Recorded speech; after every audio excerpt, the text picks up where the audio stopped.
México es mundialmente reconocido por su agrobiodiversidad. Sin embargo, aunque en nuestro territorio existen cientos de cultivos, la producción está concentrada en una minoría. Esto, junto con otros factores, nos lleva a tener carencias alimentarias. De acuerdo con datos de 2018 del Consejo Nacional de Evaluación de la Política de Desarrollo Social, Coneval, en México hay alrededor de 52.400.000 personas en situación de pobreza. De estas cifras, 25.5 millones sufren de algún tipo de carencia alimentaria. Sin embargo, el territorio mexicano tiene una extensión de 198 millones de hectáreas, de las cuales 145 millones están destinadas a la actividad agropecuaria. Para combatir la carencia alimentaria es indispensable impulsar el desarrollo de este sector con políticas y estrategias adecuadas. ¿Qué tal? Mi nombre es Alejandro García Moreno y les doy la bienvenida a Nos Nutrimos de Naturaleza. Hoy contamos con la presencia de Eduardo Benítez Paulín. Él es representante adjunto en México de la Organización de las Naciones Unidas para la Alimentación y la Agricultura, la FAO. Muchas gracias por acompañarnos, por estar aquí. Muchas gracias, Alejandro, por la invitación. También está con nosotros el doctor Héctor Robles Berlanga. Él es director general de Logística y Alimentación de la Subsecretaría de Alimentación y Competitividad de la Secretaría de Agricultura y Desarrollo Rural. Muchísimas gracias, doctor. Alejandro, buenas tardes, Gracias por la invitación. Hombre, bienvenido siempre. El tema que nos tiene aquí es hablar sobre este panorama de la agrobiodiversidad, pero nos vamos a concentrar específicamente en su producción y en el consumo, también en las estrategias necesarias para impulsarlo, ¿no? Y para entrar en materia, ¿qué les parece si empezamos hablando del panorama de producción y consumo, justamente de la agrobiodiversidad aquí en nuestro país? Bueno, primero lo que hay que hacer es un contexto de lo que estamos hablando cuando hablamos de producción. El país, como una de las características, es que tiene alrededor de 32 millones de hectáreas para ser usadas en la agricultura, ¿no? Okay. Y de esas sembramos, ¿no?, alrededor de unos 22, 23, 24 millones, dependiendo del temporal, ¿no? Lo que nos marca como un elemento importante es que la característica de nuestro país no es precisamente un país en donde la superficie que predomina es la agrícola, ¿no?, sino predominan los recursos forestales o los recursos para la ganadería. Entonces, como un elemento importante. La otra es que somos considerados como un país diverso, ¿no?, en términos de la producción. En términos de cultivos anuales, tenemos más de 300 cultivos, ¿no? Y si le sumamos los perennes, podríamos estar hablando de alrededor de 500 o más productos que se producen, aunque la producción sí está concentrada en alrededor de 30 productos, ¿no? Lo sintomático es que México fue declarado Patrimonio de la Humanidad en términos de su comida, por toda esta gran diversidad, pero nos hemos concentrado, y ese hay que resolver, en muy pocos cultivos últimamente, ¿no? La otra característica importante es que somos un país de pequeños y medianos productores, ¿no? La mayoría de nuestros productores tienen 5 hectáreas o menos, ¿no?, el 70%, y alrededor de menos de 20, 9 de cada 10 de nuestros productores, ¿no? Y también había ahí una contradicción con lo que estábamos haciendo. Generamos investigación, generamos tecnologías, pensando en una agricultura grande y no en una agricultura de pequeña y mediana escala, que es lo que caracteriza a nuestro país, ¿no? Muchas gracias, doctor. Y desde la perspectiva de la FAO, ¿cuál es el diagnóstico? ¿Cómo se ve esta situación en nuestro país? Déjame comentarte desde el enfoque también de la agrobiodiversidad. Muy bien. Mesoamérica en general está considerado uno de los 8 centros mundiales de origen y diversidad de muchas especies. Una de las riquezas que tiene nuestro país es que esta diversidad son en productos agrícolas, en productos que tienen un consumo y que tienen una finalidad en el uso para la alimentación. Desafortunadamente, esta diversidad se ha venido perdiendo porque, como bien decía Héctor, nos hemos concentrado muchísimo, y no nada más en México, a nivel global, 30 cultivos dan el aporte del 95% de las calorías y las proteínas que se consumen a nivel mundial. Y eso obedece al cambio en hábitos de consumo y, sin lugar a dudas, que el consumo te jala mucho el esquema de la producción. Entonces, cultivos como maíz, que nos aportan una buena cantidad de las calorías que consumimos, concentran la superficie, ¿no?, de la producción. Entonces, cuando hablamos de agrobiodiversidad, hemos ido dejando algunas otras especies que anteriormente consumían, ¿no?, nuestros ancestros y que se han ido perdiendo, pues por una cuestión de que no las hemos llevado a los sistemas de mejoramiento o que simple y sencillamente la sociedad las ha ido dejando de demandar porque cada vez se urbaniza más la población y va adquiriendo otros hábitos de consumo, ¿no? ¿Cómo qué tipo de especies son las que se han perdido? ¿Se ha identificado cuáles son?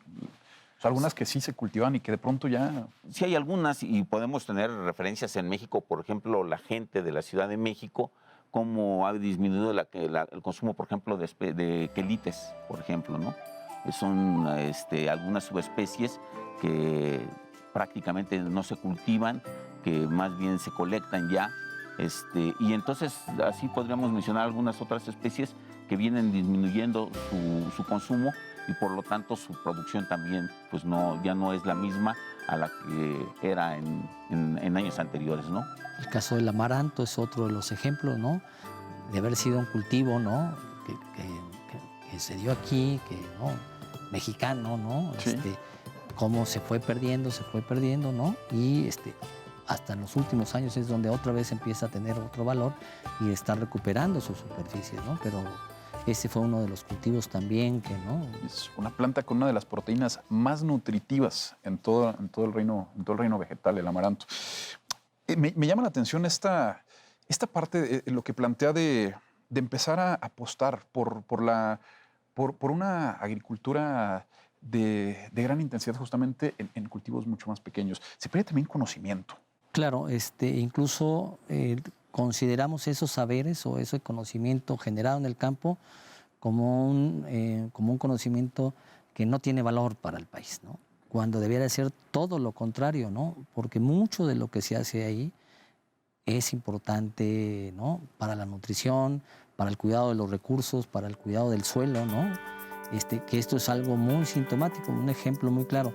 Pensamos en los últimos 50, 60 años que el suelo era algo inerte, algo muerto, ¿no? Y por lo tanto había que estarle apostando a echarle fertilizante, ¿no?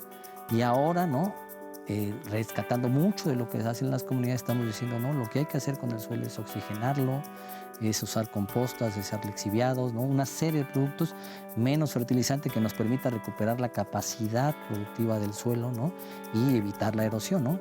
Y esto era mucho de lo que trabajaban nuestros productores hace muchos años y que lo dejamos de hacer, ¿no? Y lo que llama la atención también es que los principales restaurantes de México, los más famosos, ¿no?, están ofreciendo platillos que tienen que ver con esta diversidad, ¿no?, a costos muy altos, ¿no? Y mucha de la población dejó de pensar que esos no eran buenos alimentos, ¿no? Claro. Entonces, tenemos que volverle a dar vuelta, ¿no?, para que eso que ya se está haciendo en muchos de los lugares se pueda hacer. Y quizás, perdón, No, por que favor. habría que verlo en términos también de cómo todo va evolucionando igual, en un mundo en donde también cada vez se globaliza, porque esta visión que plantea Héctor, por supuesto, es muy válida y hemos ido perdiendo ahí parte de la diversidad mesoamericana, por llamarle de alguna manera. Pero también, por otro lado, se ha enriquecido la biodiversidad. Es decir, si lo vemos en términos de la globalización, bueno, pues hoy nosotros somos unos consumidores de arroz. Claro. El arroz no es originario de Mesoamérica. ¿Cómo no perder el esquema de lo que teníamos, pero cómo sí seguir enriqueciendo esta biodiversidad? Perfecto. Eso es bien interesante, es una dinámica en constante evolución. Sí. ¿Les parece si empezamos con este tema en el siguiente bloque y también abordar un poco de cómo está cambiando nuestros hábitos alimenticios justamente a partir de lo que tenemos disponible en cuanto a agrobiodiversidad en nuestro entorno? ¿Les parece? Claro. Pues vamos a un corte y continuamos.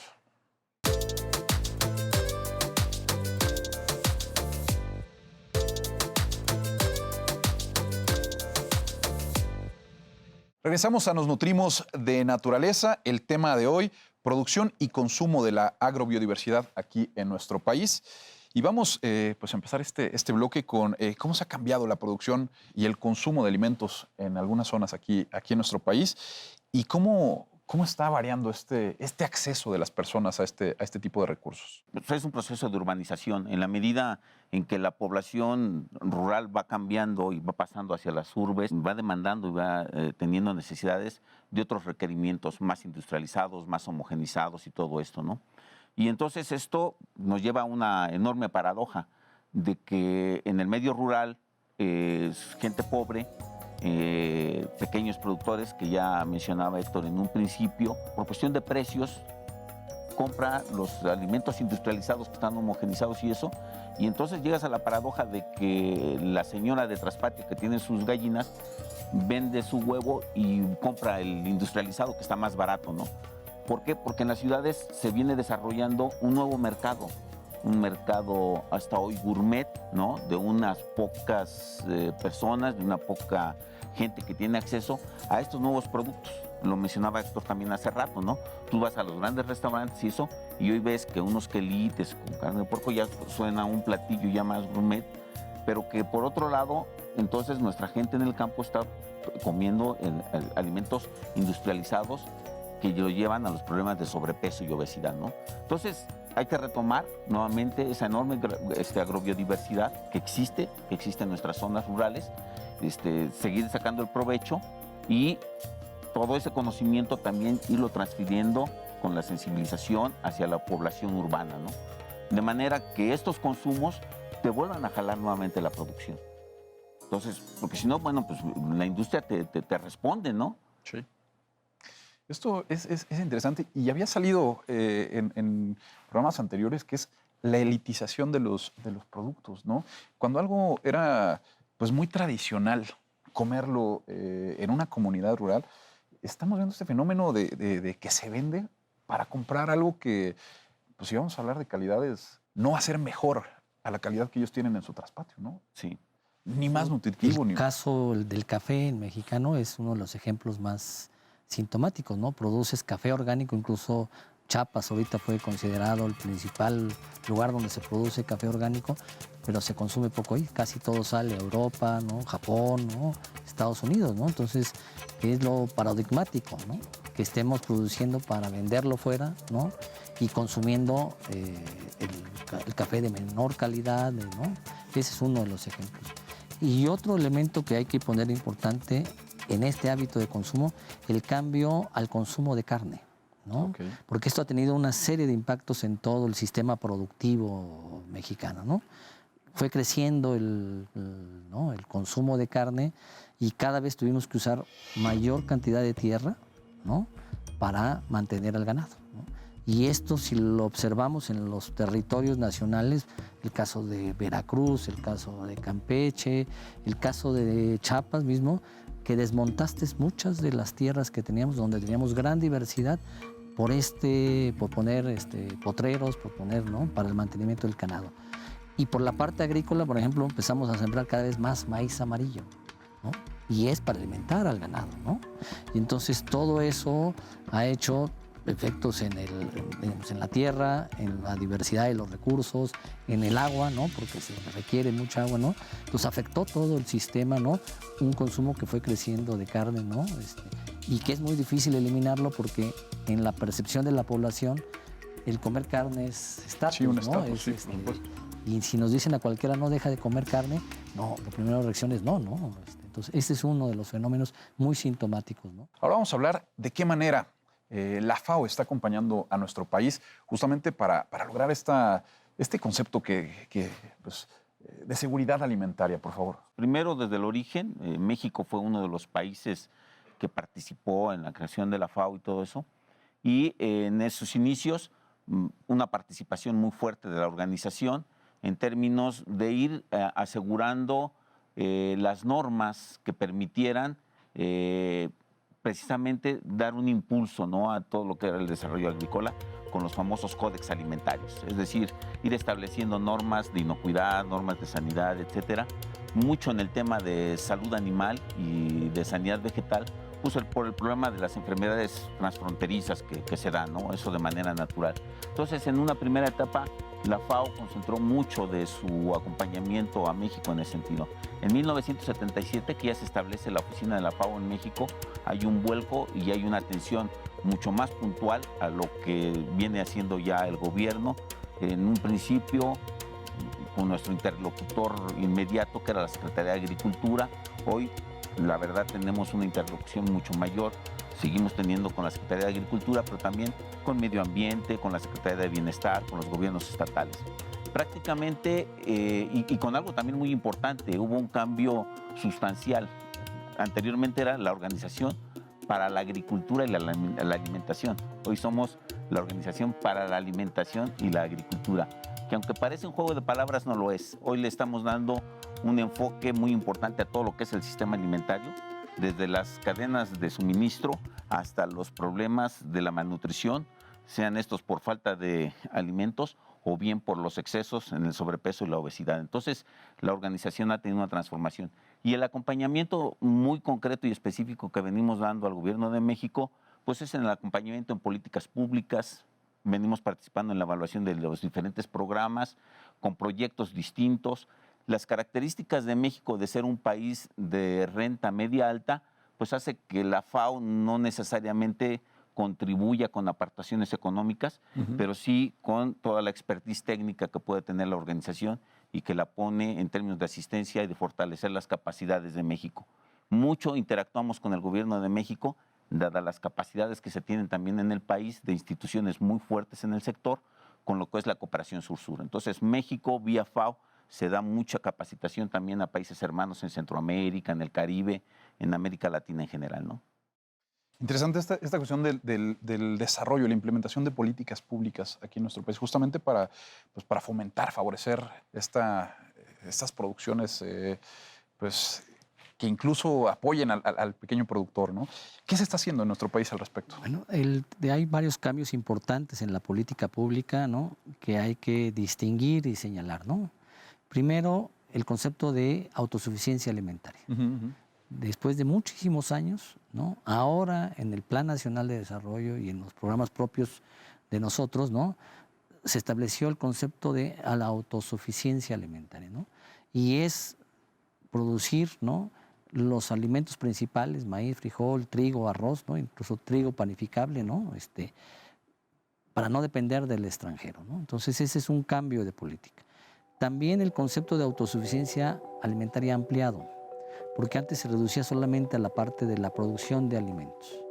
Pero si dependemos de las semillas, dependemos de los insumos, dependemos de la investigación, pues seguimos siendo dependientes. Y entonces lo que estamos apostándole es a que los productores, ¿no?, empiecen a generar sus propios insumos de manera directa, ¿no?, lo cual también es un cambio importante. Y en términos programáticos también se dieron cambios importantes. Le pongo el ejemplo, anteriormente había alrededor de 150 programas dirigidos al campo, pero todos los estudios, incluso uno mismo de la Cámara de Diputados, del propio Coneval, ¿no?, incluso de la FAO, de varios organismos, señalaban que el acceso a la mayoría de estos programas era muy limitado, ¿no?, que incluso el estudio de la Cámara de Diputados señala que los productores tienen acceso a 2 programas. Y entonces la pregunta era, ¿para qué necesitábamos 150 programas si el acceso es a 2? Entonces el gobierno federal decidió reducir los programas, ¿no?, y en el caso nuestro de la Secretaría prácticamente a 5 programas, ¿no? El tercer elemento importante y distintivo es que había mucha intermediación en los recursos. No llegaban al productor, sino se quedaban en el camino, ¿no? Y el presidente planteó que los apoyos fueran de manera directa, ¿no?, romper con esta intermediación para que lleguen directamente a ellos. Y el otro elemento sintomático y distintivo es que las políticas y especialmente el tema del subsidio se enfocara en pequeños y medianos productores. A diferencia de anteriormente que se concentraban los subsidios en los grandes productores, ahora se planteó que se concentraran en los pequeños y medianos productores, ¿no? El caso más emblemático es Producción para el Bienestar, ¿no?, que tiene su origen en el Procampo y en el Proagro, y ahora decidió que hasta 20 hectáreas, ¿no?, cuando antes, en el 2018, se apoyaba hasta 80 hectáreas, ¿no?, sino concentrarlo. Se incorporaron 250,000 indígenas, productores indígenas que no estaban en el padrón y se decidió incorporarlos, ¿no?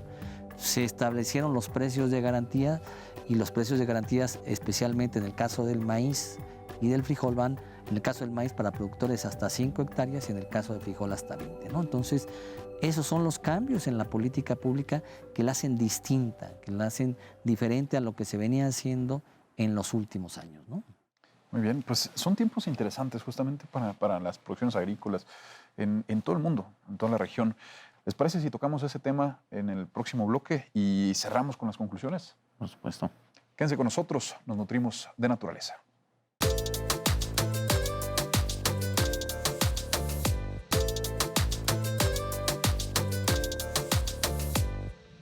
Regresamos a Nos Nutrimos de Naturaleza. Pues vamos a plantear todavía un tema y después las conclusiones. Para empezar, a ver, vamos a tocar el tema del impacto que tiene a nivel internacional los esfuerzos que se hagan desde aquí, desde nuestro país, en materia de conservación de agrobiodiversidad y de todas estas pues, recuperación de conocimiento agrícola. Mira, ya mencionaba yo en un principio la relevancia que tiene una zona, una región como la mesoamericana y principalmente México por su riqueza en agrobiodiversidad. Entonces, lo que se haga o se deje de hacer, sin lugar a dudas que tendrá repercusiones. Puede ser repercusiones de tipo, llamémoslo así, espejo, con los países más cercanos, ¿no? Con los países con los que compartimos pues, la región mesoamericana, que es Centroamérica, el Caribe, ¿no? Y obviamente también hacia otros países, hacia lo que es el planeta en su conjunto. Nosotros, por ejemplo, por poner un ejemplo nada más, somos el centro de origen y diversidad del maíz. Lo que dejemos de hacer, por ejemplo, en términos de mantener esta agrobiodiversidad del maíz, repercutirá porque gracias a esta agrobiodiversidad es en donde tendremos y mantendremos los genotipos, las características que nos permitan atender en el futuro los problemas de sequía, los problemas de cambio climático. Si tenemos materiales sumamente homogéneos y eso, pues difícilmente vamos a tener dónde optar por... Y eso es solo un ejemplo y solo en un cultivo, ¿no? Si a eso le agregamos la diversidad que tenemos de cultivos y todo eso, pues va enriqueciendo, pero a la vez va siendo complejo todo esto. Entonces, es de suma importancia el que mantengamos políticas, programas, en donde la agrobiodiversidad forme parte de estos, para que podamos ir manteniendo no solo la agrobiodiversidad por la agrobiodiversidad, sino que hablamos de una agrobiodiversidad dinámica en donde juega un rol importante los poseedores de esta agrobiodiversidad. Entonces, en la medida que trabajemos con los propios productores, con los conocimientos de los productores y todo eso, es como iremos manteniendo esta agrobiodiversidad y en ello los impactos que podamos tener en la comunidad global. Y en un escenario ideal, ¿cuál sería? Bueno, un escenario en donde los pequeños y los medianos productores, ¿no? Generen, digamos, una producción importante que requiere el país para ser autosuficientes. Y cuando hablamos autosuficientes no es que produzcamos todo, ¿no? Sino una parte importante de nuestros alimentos que nos permita que la política la decidamos, ¿no? Una agricultura, ¿no? En donde los recursos naturales, ¿no? Se preserven, se cuiden, ¿no? E incluso se recuperen, ¿no? Porque también producir por producir más con efecto en los recursos, ¿no? Tarde o temprano nos lo va a cobrar, ¿no? Como ya es en muchas zonas el suelo, ¿no? O el agua, o incluso en la alimentación. Es decir, ¿cuánto gastamos como país para atender ahora las enfermedades de sobrepeso, de presión alta, ¿no? Y eso nunca lo contabilizamos en ¿no? En las balanzas que hacemos sobre ingresos, etcétera, pero ese es un costo muy alto, ¿no? Claro.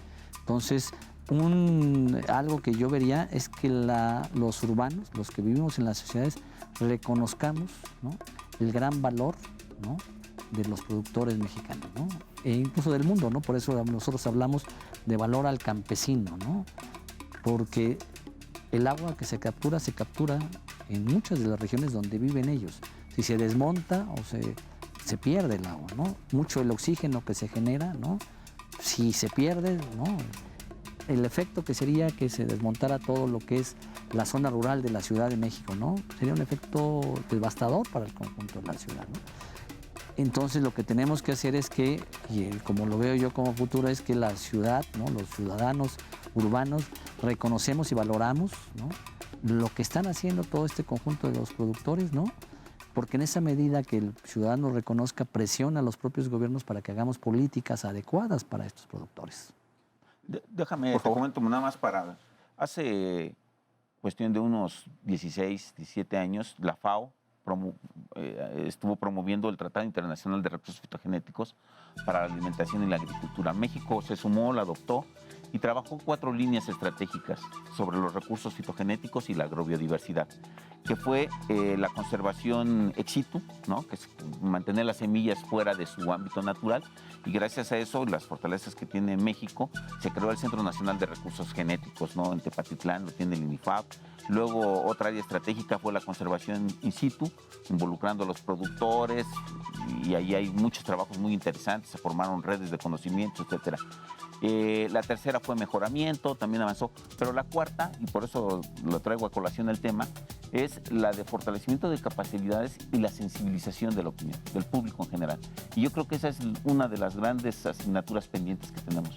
Cómo sensibilizar más a la sociedad urbana, que es creciente y todo eso, de esta problemática y sobre todo de lo que representa la agrobiodiversidad hoy y en el futuro, ¿no? Las potenciales que tiene el que cuidamos la agrobiodiversidad y por qué hay que seguir apostando a la agrobiodiversidad.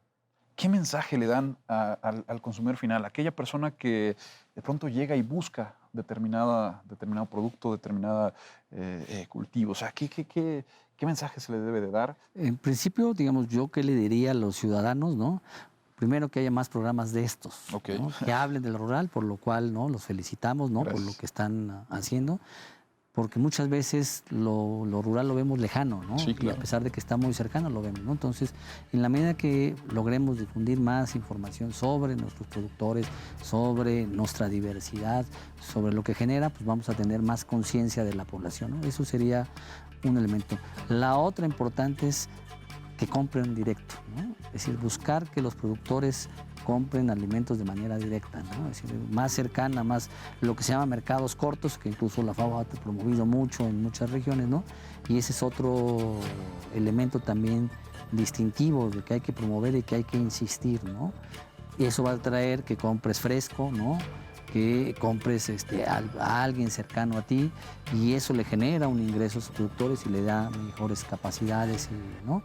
La tercera es incorporar en el conjunto de las políticas públicas las compras gubernamentales. Ya en algunos países eso ha dinamizado la agricultura, ¿no?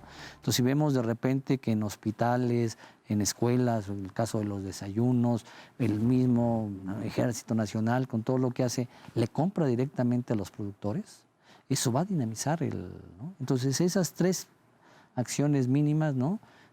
Tendrían un gran impacto en el desarrollo de la agricultura, de la diversidad y de la protección del conjunto de los recursos naturales, porque en la medida que un productor tenga formas de vida, ¿no? Dignas, ¿no? Su familia pueda dedicarse, va a cuidar también los recursos, ¿no? Y cuidar los recursos en beneficio de todos nosotros, ¿no? Se nos fue bastante rápido este programa. Yo les agradezco mucho. Eduardo Benítez, muchísimas gracias. Gracias a ti, Doctor Héctor Robles, muchísimas gracias por esta charla. Y bueno, pues así estamos concluyendo esta charla aquí en Nos Nutrimos de Naturaleza. Muchísimas gracias. Muchas gracias.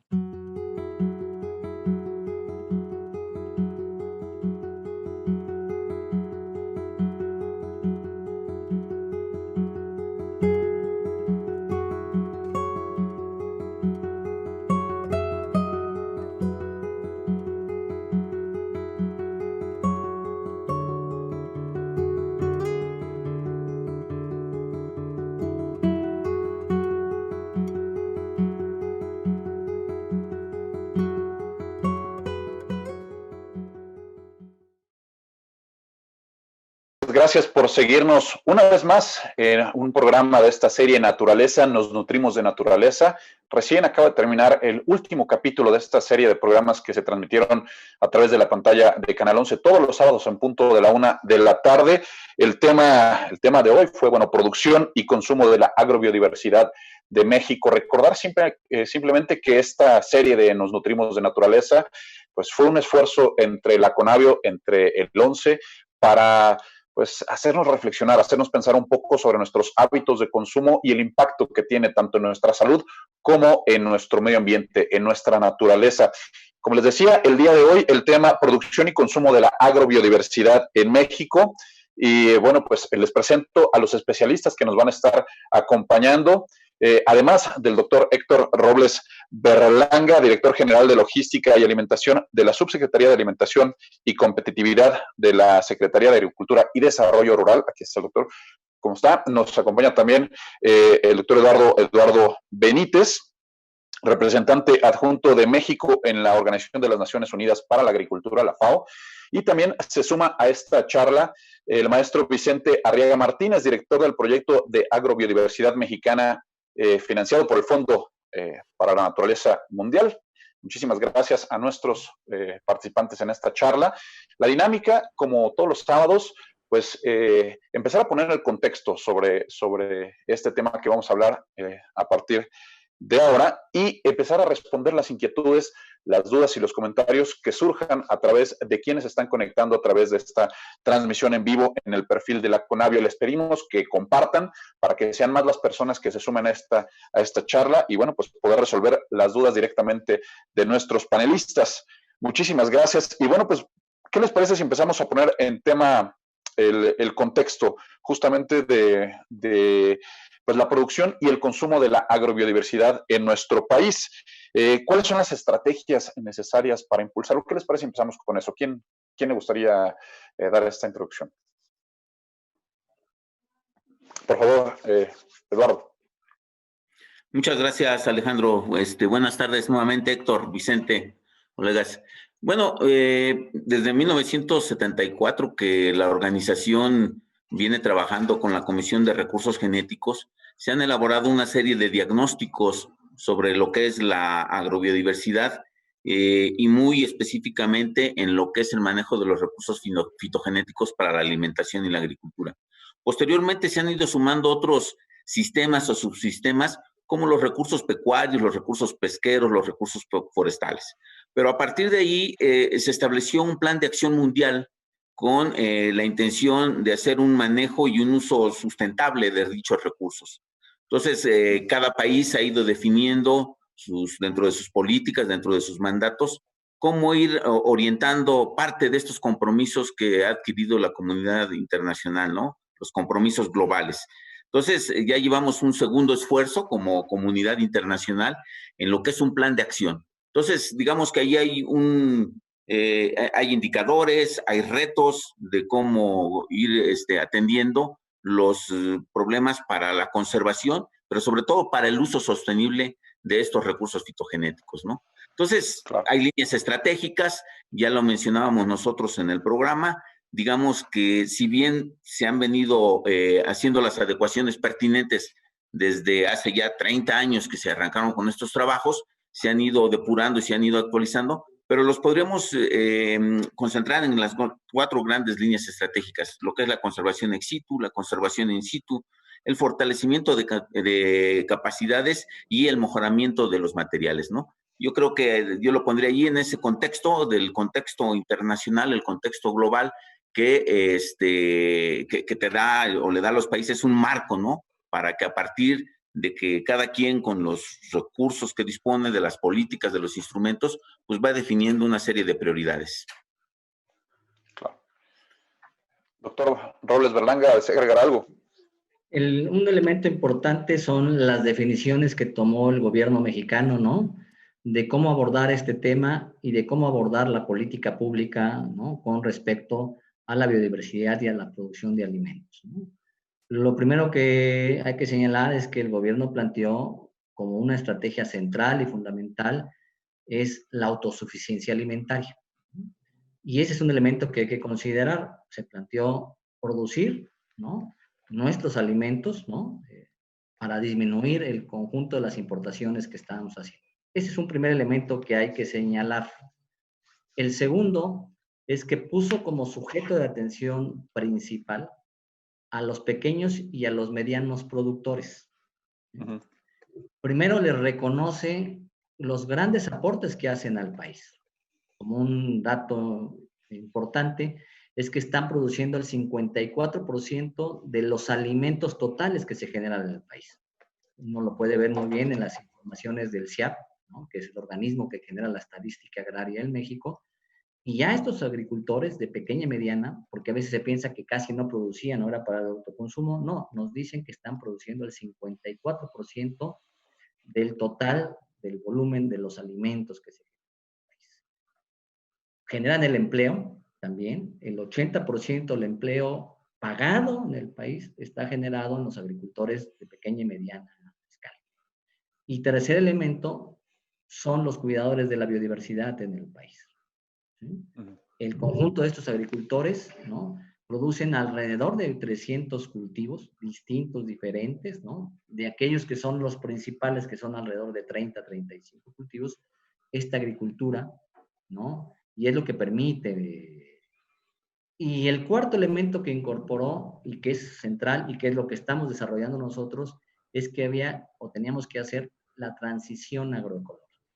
Pasar de una agricultura que se basaba o se fundamentaba fundamentalmente en el uso de agroquímicos a una agricultura que genere sus propios productos a partir de bioinsumos, ¿no?, o de recolección de semillas o de cuidado de la diversidad, y que de esa manera se planteara producir, ¿no? Y en eso estamos, en esa transición agroecológica, ¿no?, en la idea de una nueva forma de intervención en los territorios rurales, ¿no? Entonces, son 4 elementos que me gustaría poner en la... Muy bien. Vicente, ¿qué opinas al respecto? Bueno, opino que es importante el cuánto producir, porque eso nos va a llevar a una autosubsistencia en términos de la cantidad de alimento que hay en el país, pero creo que es importante también qué producir, ¿no?, y cómo producirlo. Ya Héctor lo dijo de alguna manera, la orientación es que cada vez este asunto sea más con un enfoque agroecológico, ¿no?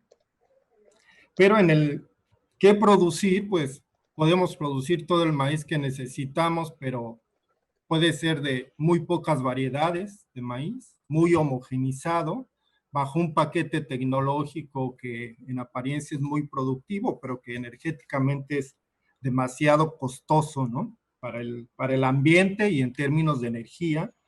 Entonces, yo creo que son muchos elementos que hay que meter en la balanza, ¿no?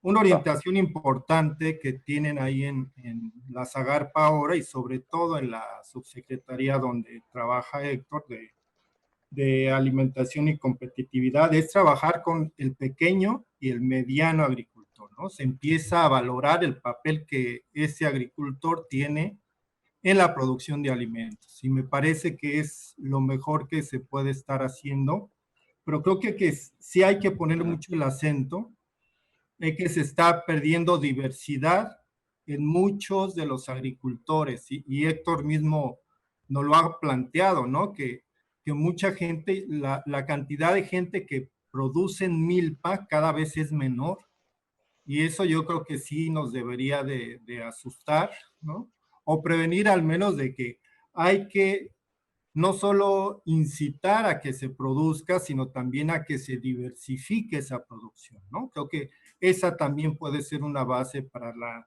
autosubsistencia que se quiere lograr.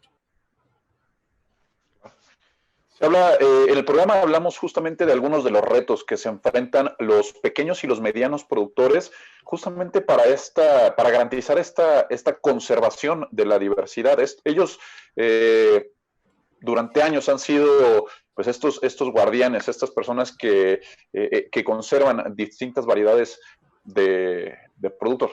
Vamos a poner un ejemplo, el maíz.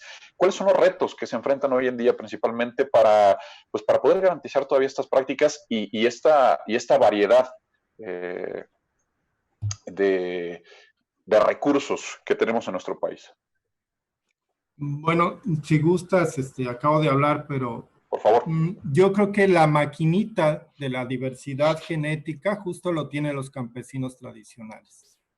No son ni las empresas semilleras, ni ellos no, ellos lo que producen es un tipo de semilla particular que va a tener una característica específica, y párale de contar, y esa semilla además no se resiembra, sino que se siembra una vez, da el fruto, se cosecha y ahí terminó, y otra vez hay que comprar esa semilla.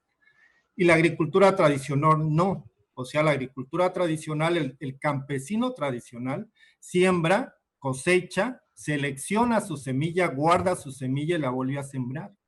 y hace intercambios y hace experimentos, y esa es realmente la maquinita, ¿no?, de la diversidad genética en cultivos. Y eso es lo que va a permitir a mediano y largo plazo tener adaptabilidad a fenómenos de cambio global como el cambio climático. Entonces yo creo que por ahí ve el asunto. El agricultor no solo está produciendo, sino que él se está encargando, incluso sin saberlo, de mantener una gran diversidad genética en los cultivos. Un elemento ahí importante es que hay que reconocer una serie de características.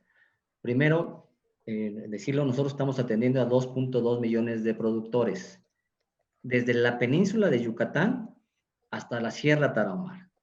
Entonces, lo primero que hay que reconocer es que tenemos muchas características de productores y por lo tanto tenemos que pensar en muchas formas de agricultura, ¿no?, distintas, con características climáticas, ¿no?, particulares, con tipos de suelos, etcétera. Entonces, lo primero que hay que reconocer es que es una gran diversidad de agriculturas. Si partimos de ese principio, lo que vamos a hacer es, en lugar de generar recetas, vamos a generar opciones con los productores de esa diversidad de agriculturas. El segundo elemento es que hay que regresarle al productor su capacidad de productor. Lo volvimos un productor consumidor, compraba todo, ¿no? Y ya no producía, no seleccionaba semillas, compraba sus fertilizantes, no producía sus fertilizantes. Por eso el planteamiento de nosotros es un concepto amplio de autosuficiencia alimentaria. El productor tiene que producir, ¿no?, sus semillas, sus insumos, ¿no?, porque podemos sí empezar a disminuir las importaciones, pero si todo lo demás lo compramos desde fuera, pues vamos a seguir dependiendo. Entonces hay que regresar a esa, es un elemento central. Y tercero, incorporar una serie de nuevos principios que se perdieron. Uno de ellos es considerar al suelo como algo vivo, ¿no? La agricultura de insumos químicos consideró al suelo, lo considera como algo muerto, por eso hay que estarle siempre aplicando un insecticida, un fertilizante, algo. Mientras que la agricultura o la agroecología considera que el suelo es un ente vivo y que por lo tanto lo que tenemos que hacer es fomentar o no, oxigenar ese suelo, removerlo, recuperarle sus capacidades para que una vez que recupera sus capacidades genera una planta más fuerte, ¿no?, y de esa forma producir. Y el otro elemento importante es que romper con el esquema de que todo lo que está alrededor del cultivo es malo, ¿no? Animales o microorganismos o, ¿no?, insectos son malos todos. No, o plantas que estaban ahí son malas. Eso es mucho de la agricultura industrial y entonces arrasa con todo lo que hay ahí y acaba con nuestra biodiversidad. No, la agricultura que estamos planteando y el principio de la agroecología de la que estamos partiendo es que hay muchos organismos vivos, ¿no?, que están alrededor del cultivo que estamos sembrando, que son muy útiles para el desarrollo propio de este cultivo. Y esto funciona no solamente para la pequeña y mediana agricultura, sino también para la gran agricultura. Hay que romper con la idea de que vamos a producir ecológicamente en la pequeña y en la mediana, y en la agricultura grande podemos seguir produciendo con químicos, ¿no? También la agricultura grande debe de producir bajo estos esquemas nuevos, ¿no?, que además, como una característica, se están empezando a ver en casi todo el mundo y a las mismas sociedades están presionando para que cada vez se produzca mejor de esta manera. Eduardo, ¿algo que deseas agregar al respecto?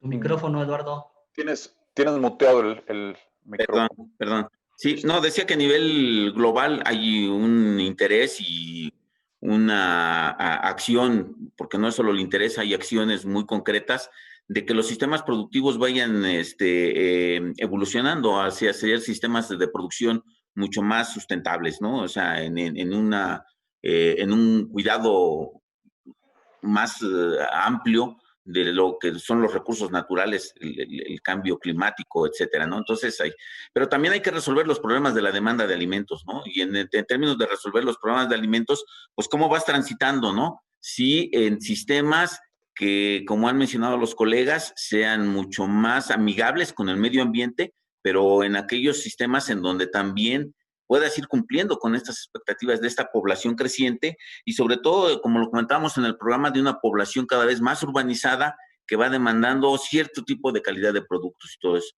No perder tampoco la visión de los mercados locales, lo que menciona un poco Héctor, es decir, entonces se tiene que hacer una revisión de todo lo que son los sistemas de producción y las políticas que tienen que ir, políticas concretas y también orientadas a lo que es la conservación de la biodiversidad, porque parece a veces como que se va a dar en automático y no, yo creo que también tenemos que tener la claridad de en dónde estamos parados en términos de lo que es la conservación y el uso de esta biodiversidad, en dónde está la biodiversidad y con qué tipo de políticas debemos de ir fomentando. Y bueno, estas políticas pues tendrán que reflejarse también en términos de cuántos recursos se le pone para que vayamos obteniendo los resultados, ¿no? O sea, sí en este común, en esta cadena que va desde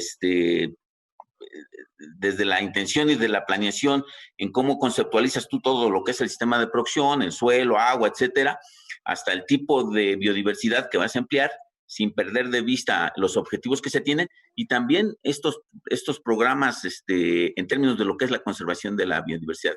Porque si no, bueno, pues nos hemos concentrado, ya lo señalábamos en el programa y está más que documentado, cómo a nivel no solo global, sino también nacional, nos hemos concentrado solo en unas cuantas especies, ¿no? Para ir obteniendo nuestras fuentes de alimentación. Claro. En algo, prácticamente este programa es como un gran cierre de todo lo que estuvimos viendo a lo largo de estos 13 capítulos en esta serie Naturaleza, porque, bueno, se plantearon distintas temáticas, desde la cuestión de la producción, regresar a esta producción de agricultura, pues en pequeña escala, pero aprovechando todo lo que la naturaleza tiene, como decía Héctor, no considerando algunos elementos como nocivos, sino más bien como algo que puede aportar más a este tipo de producción.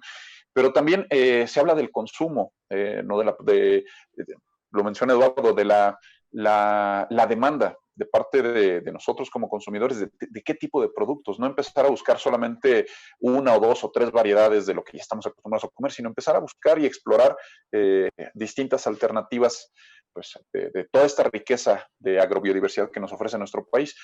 Sin embargo, ahorita nos estamos centrando mucho en la cuestión de la agricultura. La agrobiodiversidad en México implica pues mucho más, ¿no?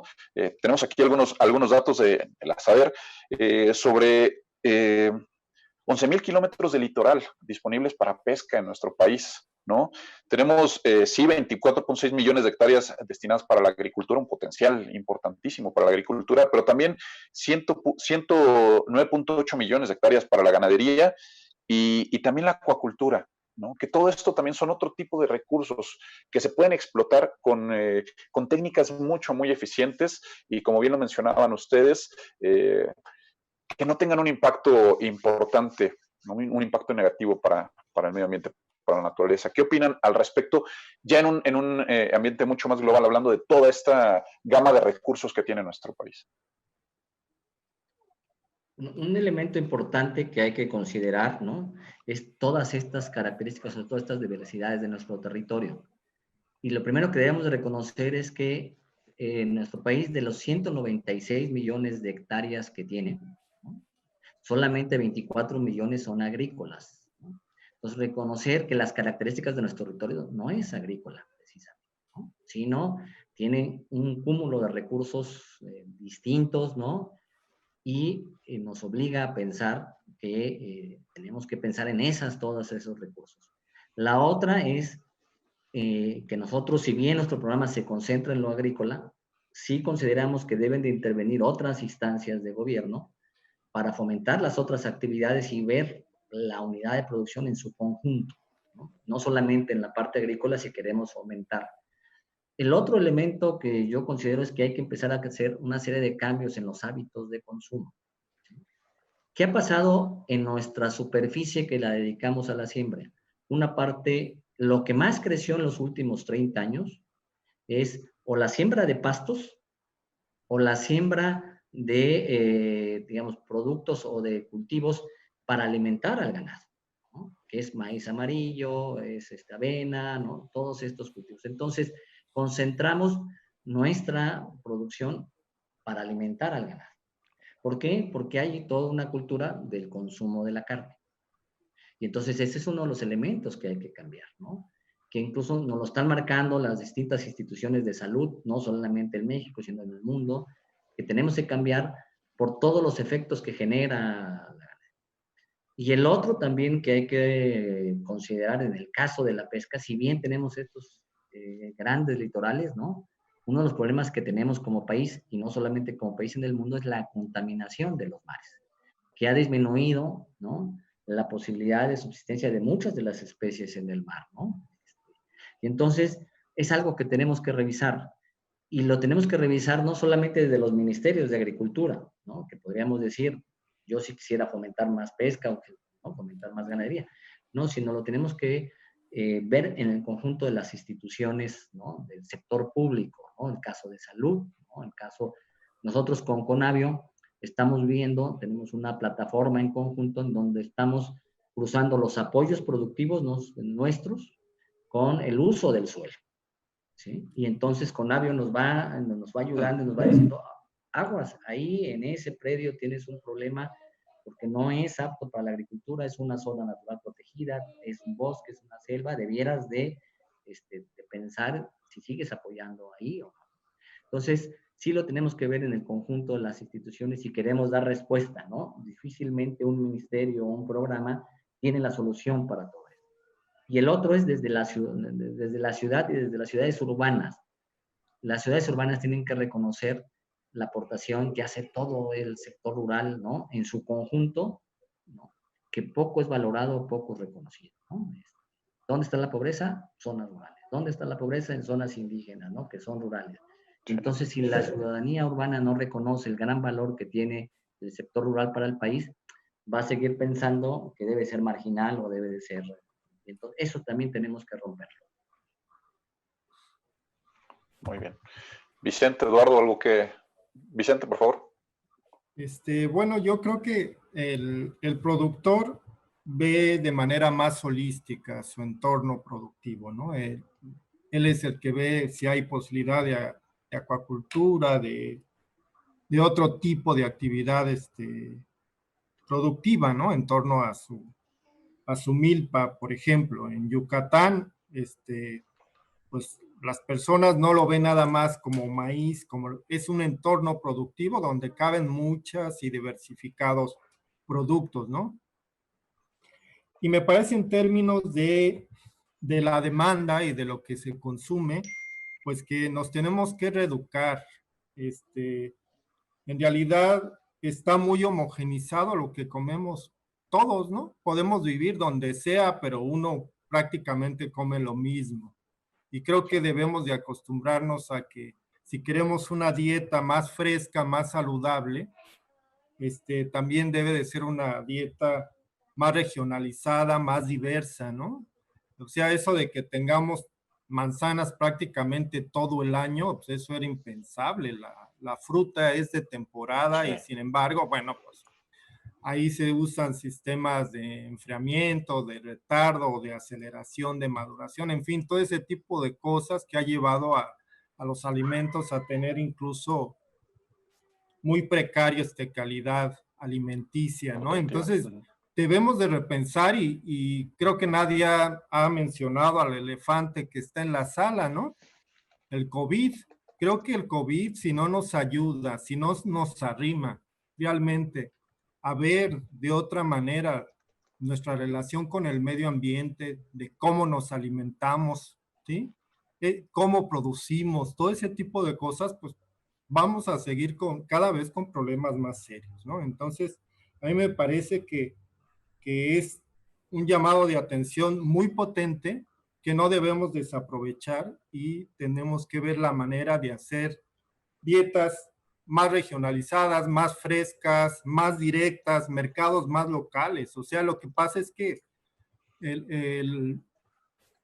los sistemas agroalimentarios están globalizados. Prácticamente ya en todo el mundo comemos lo mismo.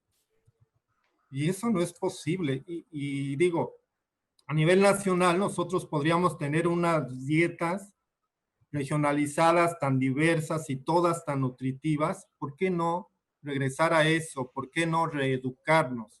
A lo mejor la gente adulta no nos va a ser tan difícil, porque en cierta forma antes comíamos así, ¿no? Teníamos que esperar la época de los mangos, de las manzanas, en fin, ese tipo de cosas. Y los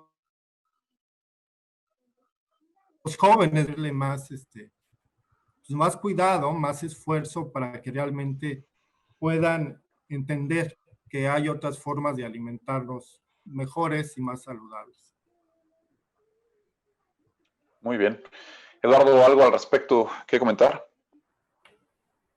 Sí, bueno, yo creo que depende también de estas visiones que vayamos teniendo en términos de lo local. Y yo creo que en biodiversidad, bueno, ahí están las cifras y el papel preponderante que tiene México dentro del contexto.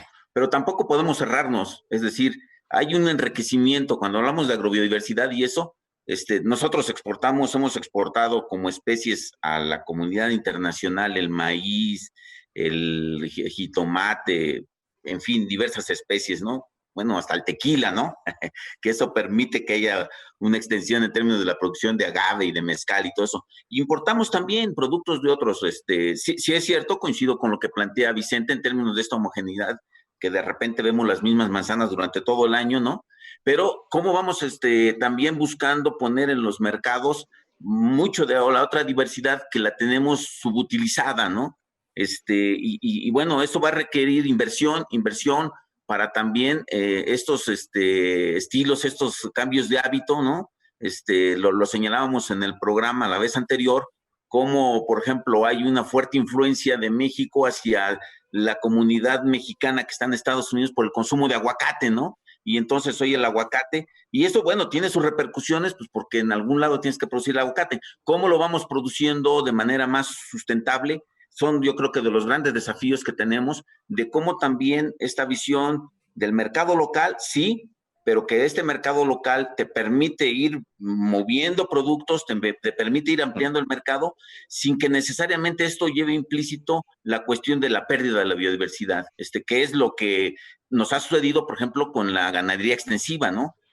China incrementa sus consumos de carne en 5%, y bueno, equivale a que hay que ampliar no sé cuánta superficie de potreros y todo eso, ¿no? Entonces, yo creo que son de los retos que tenemos que ir encontrándole a cómo desde los mercados locales, en esta incidencia, pero sin perder este enfoque de conservación y uso sustentable de la biodiversidad, de la agrobiodiversidad y del buen manejo de los recursos genéticos.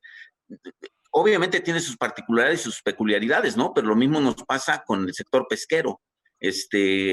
La principal pesquería del país, que es la del camarón, cómo vamos encontrando realmente los nichos sin perder las posibilidades de la exportación, porque representa una buena cantidad de ingresos para un sector, que también encontramos muy parecido a lo que es en la agricultura, ¿no?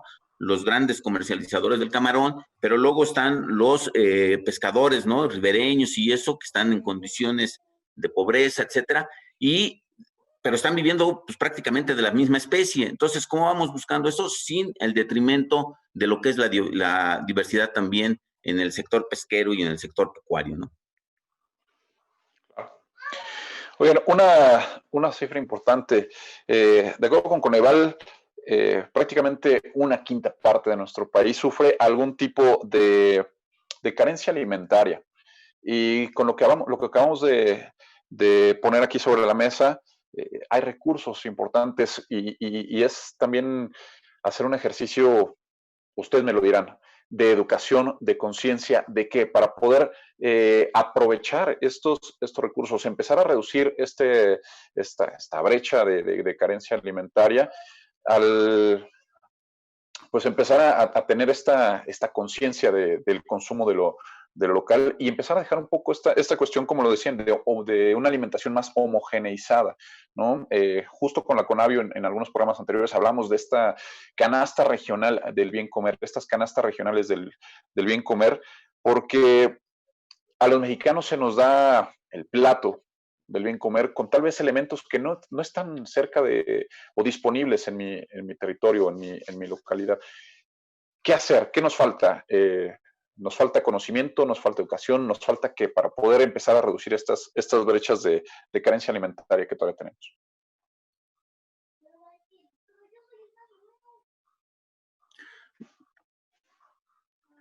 Sí, Vicente, tienes el micrófono apagado. Hay dos ambientes pues, muy diferenciados, ¿no? El urbano, donde pues, ahí la carencia en alimentación pues sí está más difícil de corregir porque, bueno, no hay casi sitios donde producir, aunque ahora están muchos intentando producir en azoteas y cuestiones de ese tipo, ¿no? Lo que es la agricultura urbana. Ahí más bien, pues sí, son programas de gobierno, ¿no? Guiados a, a subsidiar o algo así la alimentación de las personas con escasos recursos. Pero en el medio rural yo creo que ahí sí es más fácil. Hay mucho que hacer en términos de reactivar, por ejemplo, lo que son los huertos familiares, ¿no? Reeducar otra vez en términos de qué tipo de recursos están a la mano y a lo mejor ya se está perdiendo la costumbre de comerlos, ese tipo de cosas, desestigmatizar muchos de los cosas que existen ahí, pero que por considerarse de pobres o incluso que nada más lo comen los animales, pues es cuestión que no, son recursos que no están siendo aprovechados, ¿no? Entonces depende del contexto, eh, es lo que puede y se debe de hacer, ¿no? No es fácil la respuesta en términos de eso, porque no es nada más de diversidad, sino también es de acceso tanto a la producción o acceso a la compra y consumo de esos alimentos. Un elemento importante que hay que considerar es que, como le decíamos, no todo se puede solucionar desde lo rural. A veces quisiéramos cargarle a los productores todas las responsabilidades. Cuida el bosque, produce los alimentos, mantiene el agua sin contaminación, captura agua, etcétera, ¿no? Parece que todas las responsabilidades son de ellos. Y no, tenemos que involucrar cada vez más a la ciudadanía, ¿no? A las zonas urbanas, ¿no? En la responsabilidad también del cuidado de los recursos, de una alimentación sana, ¿no? De pensar que hay una serie de cosas o prácticas o actividades propias de las ciudades que terminan afectando el recurso o el conjunto de los recursos que hay en la naturaleza, ¿no? Entonces, hay que pensarlo también, ¿no? Para no cargarles la mano de la solución de todos los problemas a un sector de la población que además está en condiciones de pocos recursos, ¿no? Entonces, y ahí involucra una serie de decisiones que el gobierno está tomando y que el COVID-19 los ha puesto en el centro del debate, ¿no? Por ejemplo, recientemente algunos de los gobiernos de los estados están planteando el etiquetado frontal y cargar impuestos a una serie de bebidas o de comida chatarra, ¿no? Como un elemento central de la política pública, ¿no? Es preocupante, por ejemplo, que en el estado de Chiapas sea prácticamente el principal consumidor de refrescos. Y eso sucedió en los últimos 20, 25 años, producto de una, digamos, de una cultura que se promovió para el consumo de eso. Pues eso tiene que cambiar si queremos tomar decisiones, y muchos las tenemos que tomar desde los espacios públicos, pero también desde los espacios urbanos. En la medida que la ciudadanía va presionando o va exigiendo mejores calidades de productos, cambios en las políticas públicas para conservar los recursos, en esa medida vamos a apoyar, ayudar al campo también para cambiar estas, ¿no?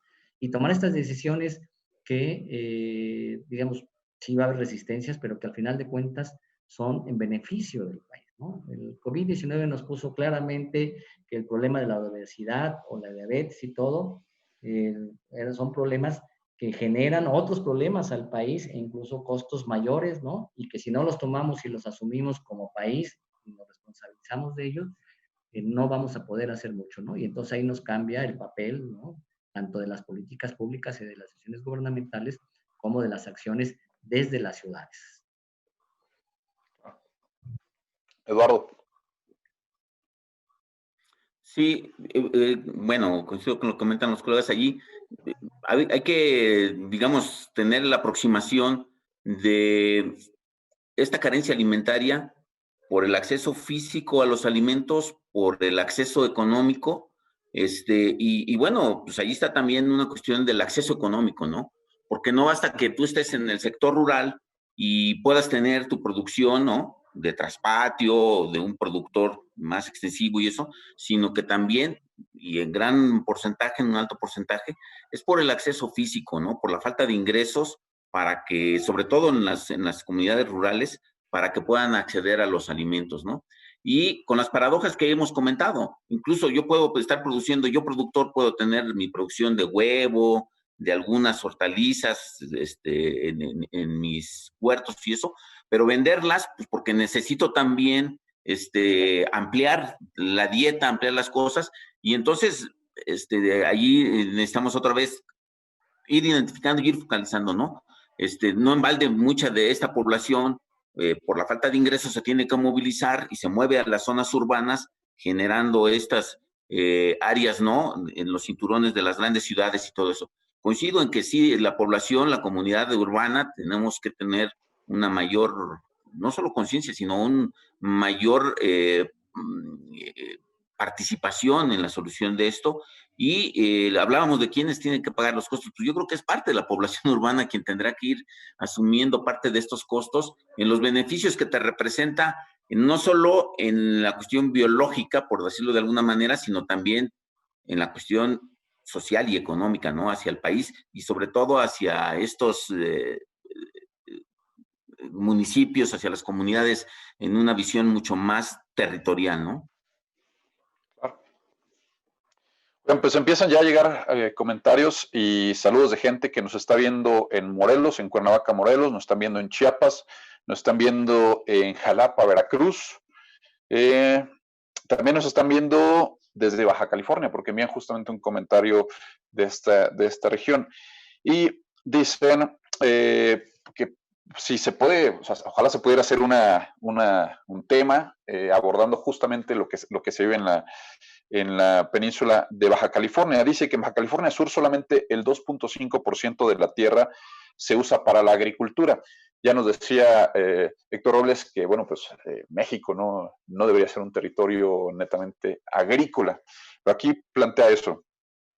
En Baja California Sur solamente el 2.5% se ocupa para la agricultura y cada vez la demanda de recursos agrícolas es mayor debido al crecimiento demográfico. Aquí estamos enfrentando dos problemáticas bien interesantes. Su pregunta es, ¿cómo se puede aprovechar y maximizar la producción agrícola con la poca agua que queda disponible porque la gran mayoría se va a la industria hotelera? Son distintas problemáticas y bueno, pues, ¿qué opinan al respecto?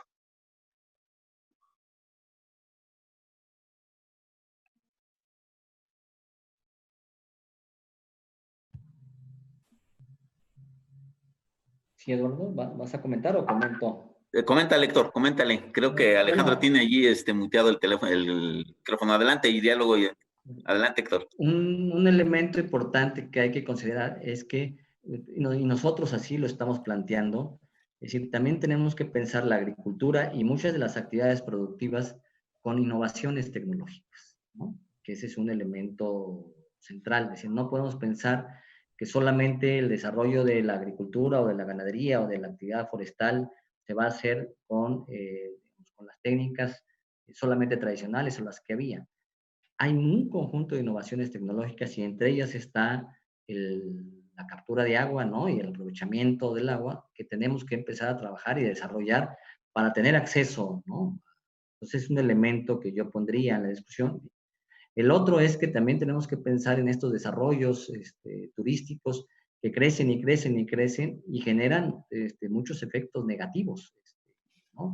Si bien generan empleo en esas zonas, incluso se traslada mucha población, también debemos que reconocer todos los efectos negativos porque al final de cuentas los países los pagan, ¿no? Porque tener que trasladar alimentos hasta allá, incluso es ahorita sintomático, el país traslada muchos de sus alimentos del norte del país o en algunas regiones del norte al sureste, por ejemplo, ¿no? ese tipo de lógicas son las que tienen que cambiar, pensar que hay que desarrollar todos los complejos turísticos a su máxima expresión, ¿no? Lo que nos ha llevado a todos estos efectos negativos que se generan en las costas, en los recursos naturales de esas regiones, en la contaminación de los mares. Entonces, esas son de las cosas que tenemos que estar discutiendo como país para hacer planteamientos distintos, ¿no? Y ver cómo los resolvemos y cómo los... Porque pensar que lo vamos a seguir haciendo en aras de que generamos empleo y un supuesto desarrollo, que esa es un poco la mecánica, lo que termina generando son efectos a la larga más negativos y más costosos para los propios países, ¿no?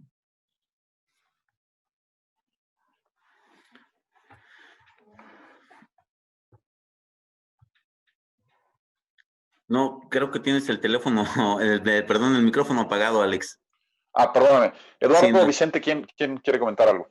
A ver, si me permites, yo creo que, mira, el caso de Baja California es un buen caso. O sea, la superficie realmente cultivable que existe en lo que es Baja California Sur, pues nos acotamos a lo que es el distrito de riego de Ciudad Constitución, ¿no? Y el agua que le cae de los huracanes que llegan ahorita, los 2, 3 huracanes que llegan en la temporada, y por el tipo de geología, por el tipo de suelo que tiene, pues mucha de esa agua se infiltra, ¿no? Y entonces al final del día, entonces, si dijeras, oye, en Baja California Sur vamos a producir los alimentos para Baja California Sur, pues no te da, ¿no? La producción que da Constitución apenas si te alcanzaría para La Paz, y cuando tienes un polo de desarrollo, como son Los Cabos y eso, que además un polo de desarrollo no necesariamente bien planificado en términos de una sustentabilidad, pues te genera todo este tipo de distorsiones y tienes que generar.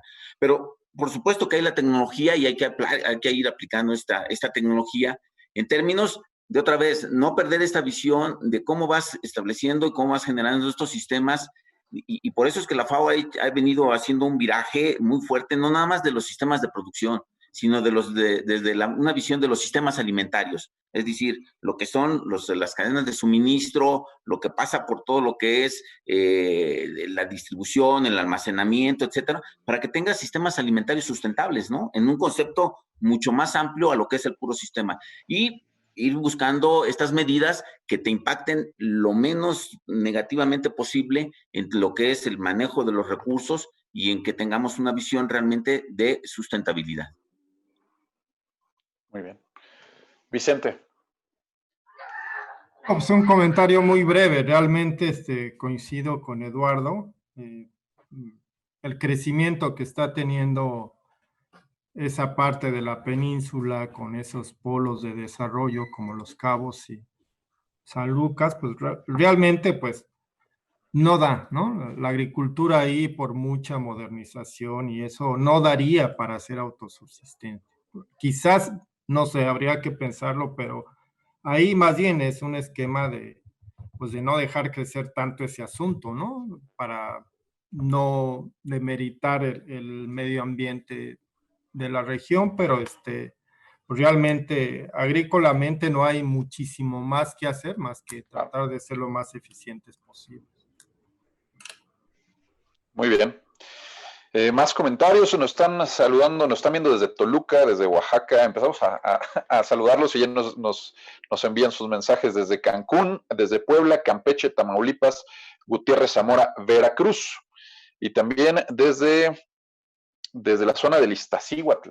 Nos están viendo todos, les agradecemos y les pedimos que compartan esta charla, que hagan llegar sus mensajes y sus comentarios justo para tener esta interacción con nuestros ponentes. Un tema que se abordó y que hemos estado tocando aquí justamente es esta seguridad alimentaria y ser autosuficientes alimentariamente. Platíquenos un poco vamos a empezar a hablar sobre esta seguridad y esta autosustentabilidad alimentaria en el país. ¿Qué es lo que necesitamos? México es autosuficiente completamente en cuestión alimentaria. ¿Se podría llegar en distintas partes del mundo a este concepto por completo? ¿Qué opinan? Eduardo, por favor. Mira, este es un concepto que dentro de los órganos de gobierno de la propia FAO se ha venido discutiendo desde hace ya mucho tiempo, muchísimo tiempo, sobre todo en términos de la discusión de lo que, si hablamos de soberanía alimentaria o seguridad alimentaria. En el 96, en la conferencia de las partes de la FAO, se acordó acuñar el término de seguridad alimentaria. Y por una cuestión, por lo que tú estás planteando, Alex, o sea, hoy en el mundo no existe ningún país que sea autosuficiente. Y podemos poner ejemplos como Brasil, ¿no? Que tienen una biodiversidad y un territorio. Bueno, Brasil depende de algunos alimentos, de recursos que vienen de otros países, ¿no?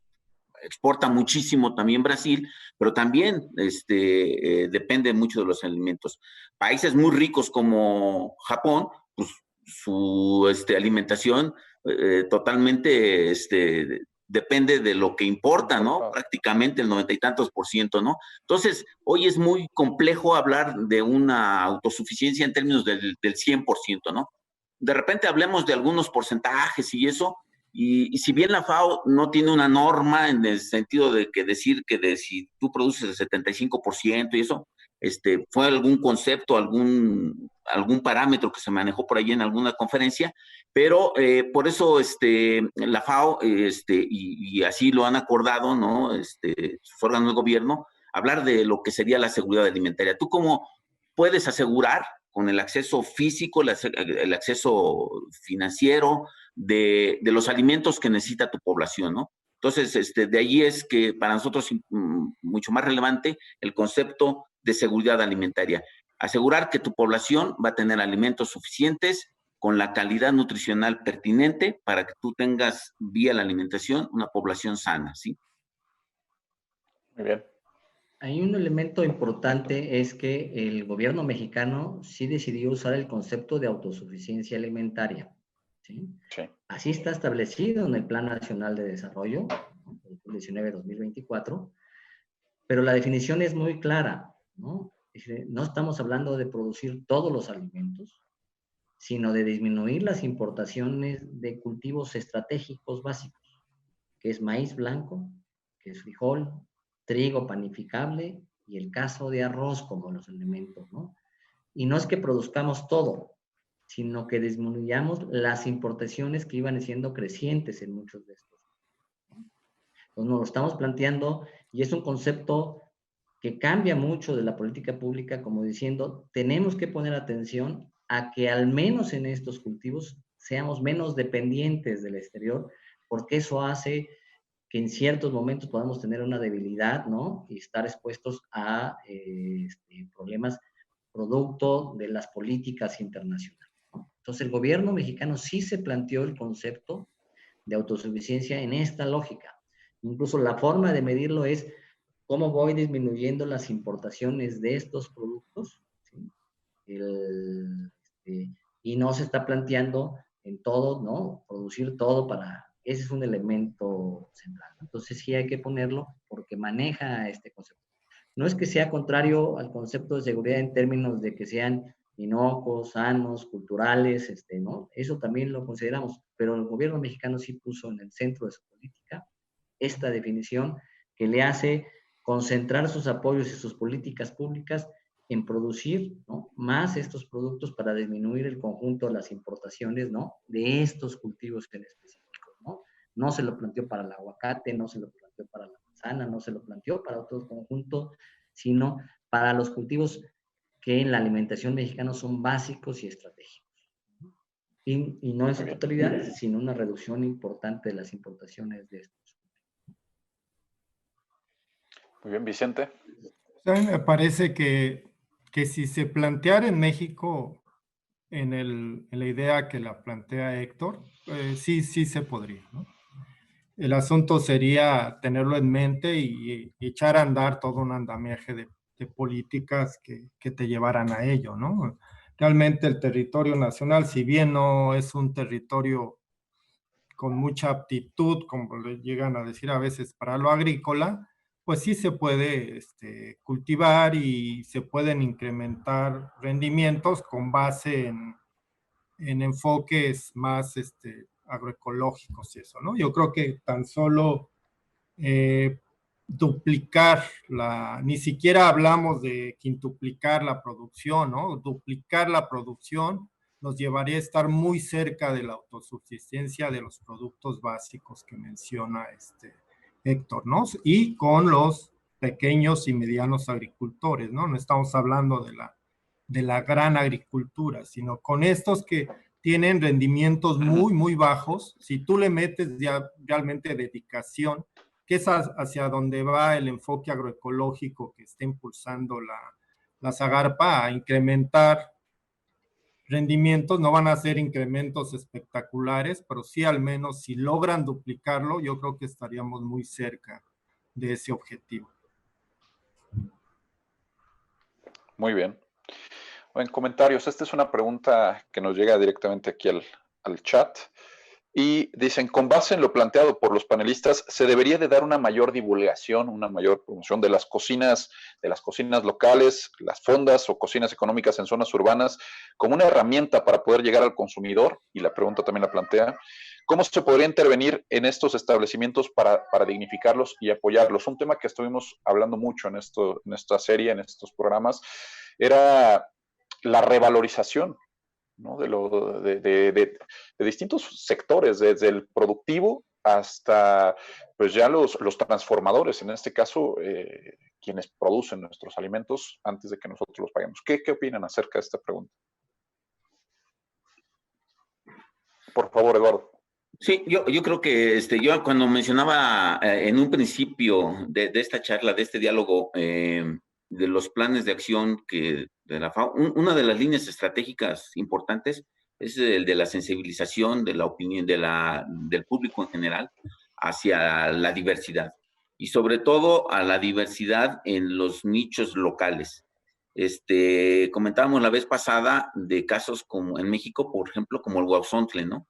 Cuya elaboración es compleja y todo eso, pues hoy difícilmente la vemos en las cocinas, ¿no? Sí, y eso va teniendo claro. un impacto en la reducción, ¿no? De lo que es la superficie que se siembra de esta especie y todo eso. Pero como esa, hay muchas otras, ¿no? Que están subutilizadas en el mejor de los casos.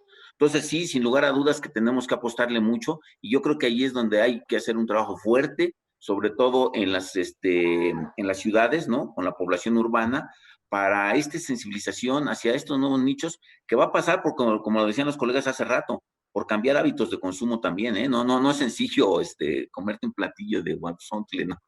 Tiene sus formas y tiene sus complejidades, pero es un platillo exquisito y eso, que hoy los jóvenes ya no lo conocen, ¿no? Ya dicen, ¿qué es el guauzontle, no? Y así, insisto, como ese, varios otros, pero no requiere solo de la política pública, sino también, y ahí era lo que mencionaba Héctor hace rato, cómo y por privado no tiene que ser ni las multinacionales ni nada, sino que incluso en estos mercados, en estas fondas, ¿no? De barrio y todo eso, en la medida en que vas también diversificando esos menús, pues tendrán un impacto directamente en en la demanda de este tipo de sistemas de producción o de este tipo de especies.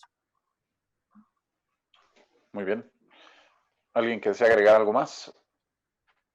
Bueno, sí, hay que pegarle mucho a la valoración, ¿no? De este tipo de ingredientes, de comidas presentados en plato, porque puedes hablar de X cultivo, X producto del campo, pero yo creo que si lo ofreces ya en una receta, con todas las propiedades que esto tenga, un poco el trabajo que hicieron el ONAM con quelites, ¿no?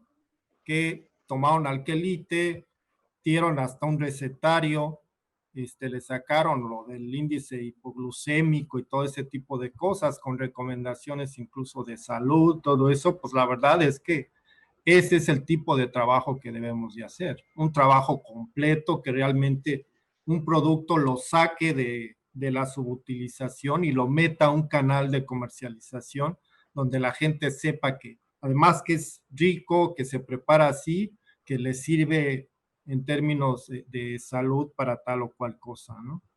Yo creo que se debe de hacer mucho trabajo de ese tipo. Muy bien, Héctor. Yo creo que hay una tendencia también ya en el mundo, no solamente en México, en empezar a revalorar sus cocinas, ¿no? Digamos, de este periodo que fue homogenizante, de repente que se dio en todo el mundo, ¿no? Y que nos invadieron una serie de establecimientos, se homogenizó mucho. Estamos pasando ahora una tendencia, ¿no? Incluso la comida más cara ahora es esta comida, ¿no? Sí, claro. De platillos gourmet, ¿no? Especializados, ¿no? En quelites, en zontles, etcétera, ¿no? Los mejores restaurantes mexicanos considerados tienen esa característica, ¿no? Lo que hay que hacer es dos medidas importantes: hacerlos y difundirlos más, ¿no?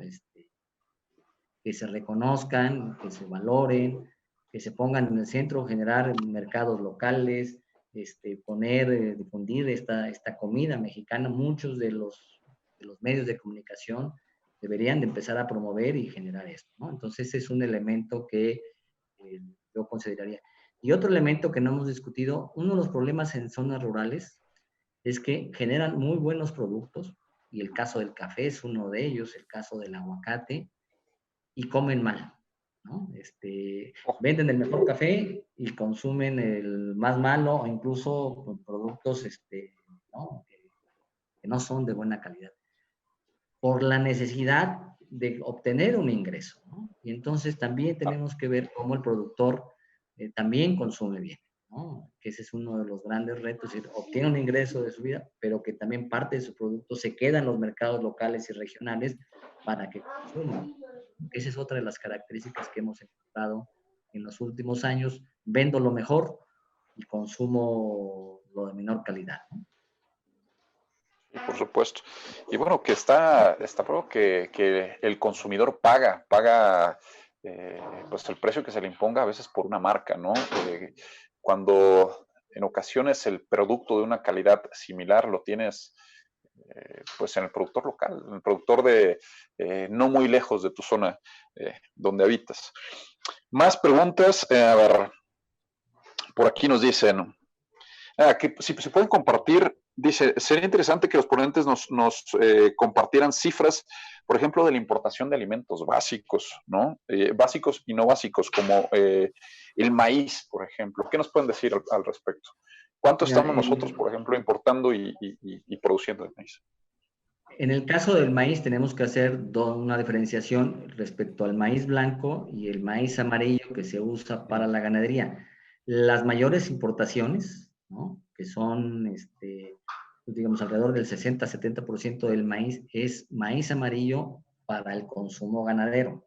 Entonces, no solamente aumentamos la superficie de pastos y de cultivos que tenían para alimentar al ganado, sino nuestra gran importación, o la parte más fuerte, es el caso para alimentar al ganado. Entonces, ese es un elemento que hay que poner. El caso de arroz, hace muchos años, ¿no? Más de 30, 40 años, producíamos suficiente arroz. Ahora estamos trayendo más del 80% del arroz. Incluso nuestras zonas arroceras prácticamente desaparecieron, ¿no? Son muy localizadas, ¿no?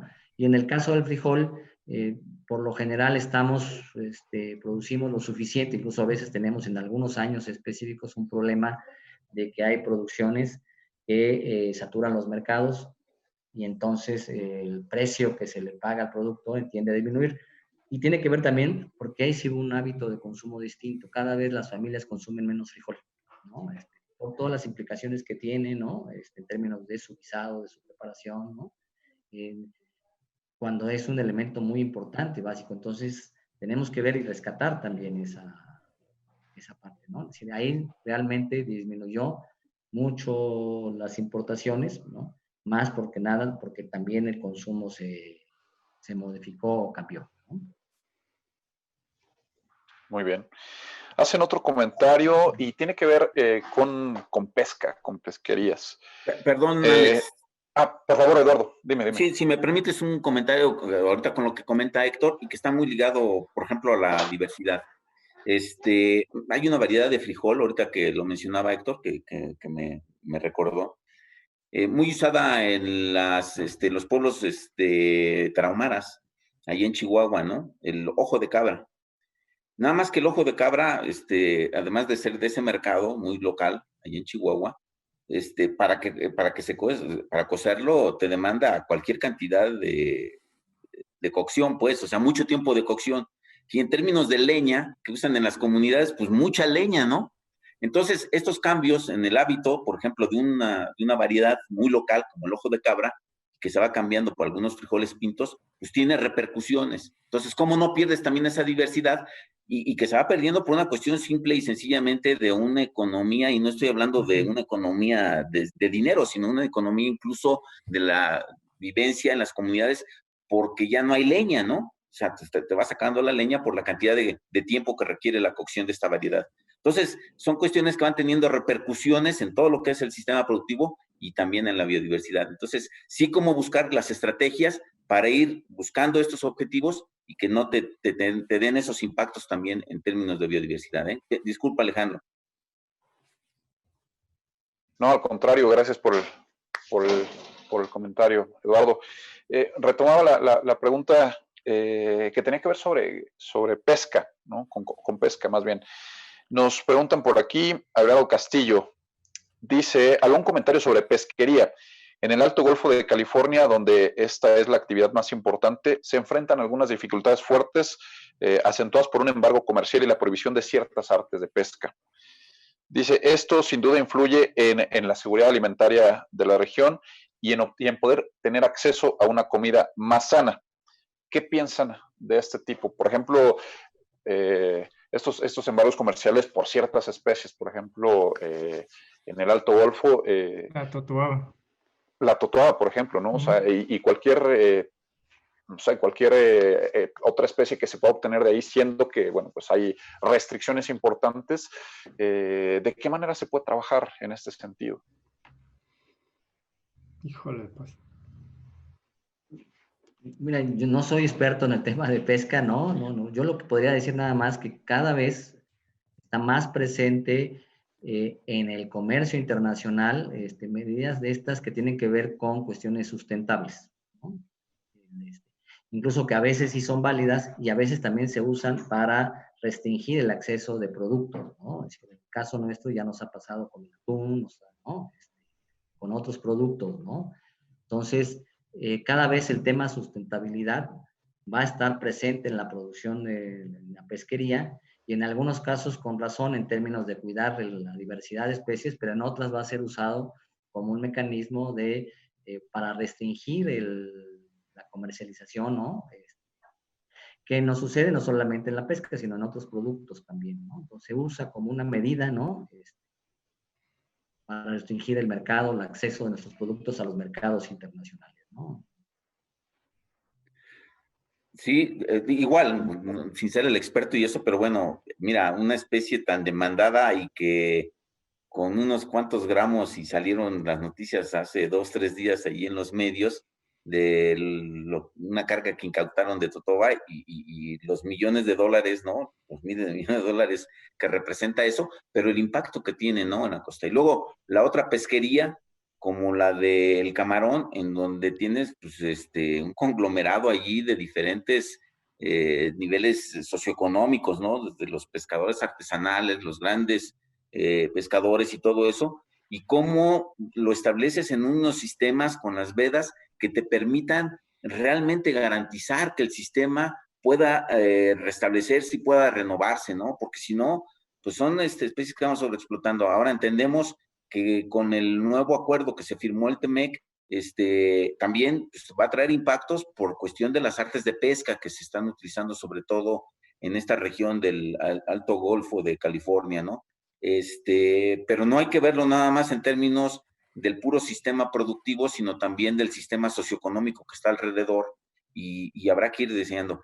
Y además, pues con las actividades del comercio ilegal y de las cuestiones que existen ahí también en términos de inseguridad y de drogas y todo eso en esa zona, que lo hace mucho más complejo. Entonces, los retos no son nada sencillos y son de estas cuestiones que otra vez tienen su impacto también en la biodiversidad, ¿no?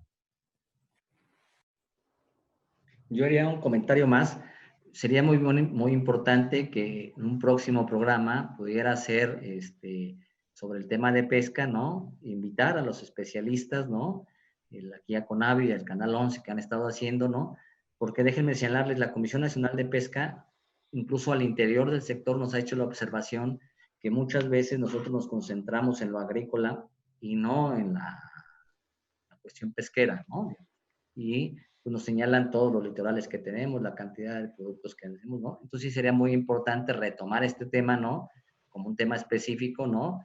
Y abordarlo, ¿no? Porque sí se requiere de las personas que conocen a detalle el problema y que nos podrían dar mucha luz, ¿no? De la importancia de este sector. Muy bien. Vicente, ¿quieres añadir algo? No, de hecho, pues sí hubo un programa sobre pesca sustentable, Sí. ¿no? En esta serie, donde pues se habló de esto. A lo mejor esta pregunta para esa mesa hubiera sido más interesante, Sí, por ¿no? supuesto. Okay. Sí, Y y si recordarles me que permites, Alex, por favor. si me permites muy rápido un comercial, así como FAO tenemos un programa que ya mencionó Vicente al principio, que está coordinando precisamente Vicente un proyecto de agrobiodiversidad. Comentarles también, hacer público de que estamos concluyendo lo que va a ser el inicio de un proyecto en términos de pesca con la Comisión Nacional de Áreas Naturales Protegidas, con la CONAPESCA y con el INAPESCA, en 3 regiones emblemáticas del país en términos de biodiversidad. Una precisamente es en el Alto Golfo de California, otra en las Islas Marietas y otra acá en el Caribe, en Chinchorros. Muy bien, pues pendientes. A manera de conclusión, se nos fue rápido esta hora de charla con ustedes. A manera de conclusión y como comentarios finales, platíquenme, ¿qué opinan ustedes de los impactos a nivel tanto local, pero también qué impacto a nivel internacional puede tener todos estos esfuerzos que se hagan en nuestro país para conservar la diversidad biológica, la agrobiodiversidad?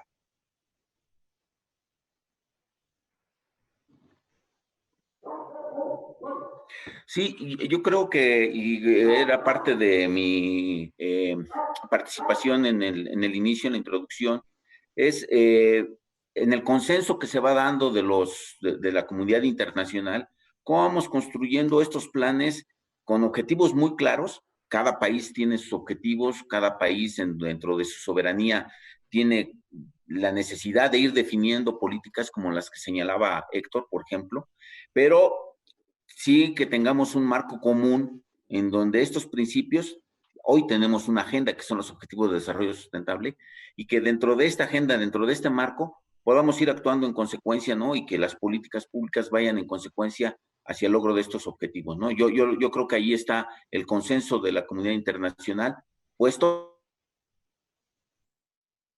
del milenio, que los pusieron los organismos internacionales, hoy los construyeron los países, ¿no? Yo creo que fueron los países los que pusieron estos objetivos por delante y hoy hay que ir atendiéndolos en función de las políticas públicas y con las políticas que cada país, de acuerdo a su soberanía y eso, nos apunten hacia esos objetivos, hacia el logro de esos objetivos, Alex. Yo diría 2 cosas. Primero, hay una serie de acuerdos o convenios firmados por el gobierno mexicano con la comunidad internacional, en donde se compromete a cumplir una serie de indicadores de mejora, ¿no? En términos para combatir el cambio climático, ¿no? Captura de carbono, etcétera, ¿no? Entonces, de alguna manera estamos comprometidos. Y segundo, no se puede pensar el mundo sin el compromiso del conjunto de los países para resolver estos problemas, y eso nos obliga no solamente a nosotros, sino a generar este ambiente de que tenemos que cambiar hábitos de consumo, tenemos que cuidar los recursos, tenemos que avanzar hacia la transición agroecológica, ¿no? Estos conceptos que estamos rescatando y que estamos discutiendo ahorita son conceptos que se van imponiendo en la agenda internacional y que pues nos van digamos, a nosotros a obligar a transitar hacia allá, y que bueno, que nos obliguen a eso, ¿no? Porque es parte de los compromisos en los que creemos y en los que hemos estado planteando como política pública para este sexenio, ¿no? Bueno, yo nada más diría que actuar localmente sería muy favorable también para el mundo, ¿no? De hecho, el proyecto que yo tengo la suerte de coordinar, el nombre completo del proyecto es muy grande, es Asegurando el futuro de la agricultura mundial, conservando la diversidad genética de los agroecosistemas tradicionales de México. Y eso quiere decir que a la par de que nosotros conservamos nuestra agrobiodiversidad para nuestro provecho, eso también es provechoso para el mundo, debido a que México ha dotado de muchas especies al mundo, ¿no?